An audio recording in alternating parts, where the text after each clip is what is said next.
अगर आप भी क्लास 9 और मैट्रिक में हैं और आपके पेपर जो है वो 7 अप्रैल से स्टार्ट हो रहे थे, तो आप लोगों के लिए एक बहुत बड़ी खबर आ चुकी है कि आप लोगों के जो एग्जाम है वो डिले हो चुके हैं। जी हाँ, तो आप लोग जो बड़ी बेसब्री से एग्जाम के डिले होने का इंतजार कर रहे थे और दुआएं मांग रहे थे, तो फाइनली आप लोगों के एग्जाम जो है वो पोस्टपोन्ड हो चुके हैं। लेकिन अब जो एग्जाम डिले हुए हैं तो न्यू डेट्स कब आएंगी, क्या डेट शीट चेंज हो जाएगी और अब आपके पेपर्स कब से स्टार्ट होने वाले हैं, तो ये सब कुछ आपको इसी वीडियो में पता चलेगा। तो बगैर वक्त को ज़ाया किए हम अपनी वीडियो को स्टार्ट करते हैं।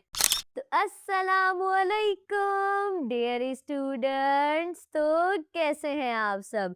तो जैसे कि आपको थंबनेल से ही मालूम हो चुका होगा कि आप लोगों के जो एग्जाम है खास तौर पर 9 और मैट्रिक वालों के जो कि 7 अप्रैल से स्टार्ट हो रहे थे, तो वो अब एग्जाम जो है वो डिले हो चुके हैं। तो देखें, सवाल ये पैदा होता है कि ये जो एग्जाम है ये डिले क्यों हुए हैं। तो देखें, सबसे पहली बात जो है वो ये कि सब कुछ जो है वो बिल्कुल रेडी था। सिर्फ जो मसला हुआ था वो हुआ था एडमिट कार्ड्स के लिए। खास तौर पर जो प्राइवेट स्कूल्स वालों के एडमिट कार्ड है वो उनको नहीं मिल पाए थे, जिसकी वजह से उन लोगों ने जो है वो दरखास्त दी थी गवर्नमेंट को कि एग्जाम जो है वो डिले कर दिए जाए। जबकि प्राइवेट स्कूल वालों ने जो दरखास्त दी थी तो उनका ये कहना था कि एग्जाम को जो है वो 10 दिन आगे बढ़ा दिया जाए या कम से कम एक हफ्ता तो लाजमी जो है वो आगे बढ़ा दिया जाए।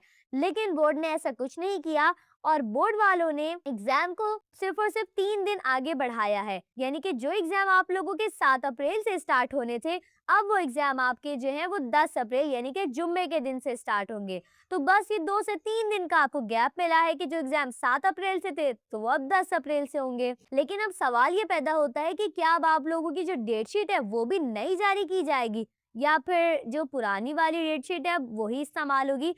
तो देखें, सबसे पहले तो मैं आपको ये बता दूं कि ज्यादा चांसेस यही है कि आप लोगों की नई डेट शीट आए और उस डेट शीट के अंदर आप लोगों के जो स्टार्टिंग के एग्जाम्स थे, यानी कि पहला पेपर 7 अप्रैल को 10th वालों का कंप्यूटर का था और उसके बाद फिर 8 अप्रैल को 9th वालों को कंप्यूटर का था और फिर बायो का 9th वालों का जो है वो 9 अप्रैल को था और 10 को फाइनली मैट्रिक वालों का जो बायो का पेपर था। ये जो स्टार्टिंग के पेपर्स हैं इनको अब लास्ट में कर दिया जाए, या तो ऐसा हो सकता है या फिर मे भी ऐसा करे कि इन पेपर्स को दरमियान में कहीं एडजस्ट कर दे।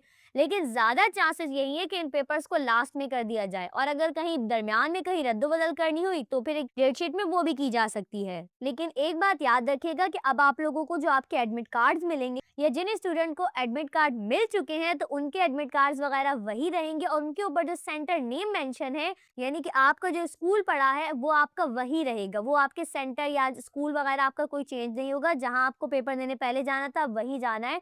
बस ये उन स्टूडेंट्स की वजह से हुआ है कि जिनको अभी तक एडमिट कार्ड्स ही नहीं मिल पाए हैं। तो जाहिर सी बात है, बोर्ड का मामला है, अगर एडमिट कार्ड ही नहीं मिल पाएंगे तो बच्चा पेपर कैसे देगा। तो फिर बोर्ड ने इस बात को देखते हुए जो है एग्जाम को 2 से 3 दिन के लिए पोस्टपोन कर दिया है कि जो एग्जाम 7 अप्रैल से थे वो अब आपके 10 अप्रैल से स्टार्ट होंगे। लेकिन बस अब ज्यादा आप लोग चिल मत हो जाइएगा, बल्कि एग्जाम की तैयारी करें। सिर्फ 3 दिन का फर्क आया, कुछ ज्यादा फर्क नहीं आया है। तो बस अपनी तैयारी को कंप्लीट करें जल्द से जल्द।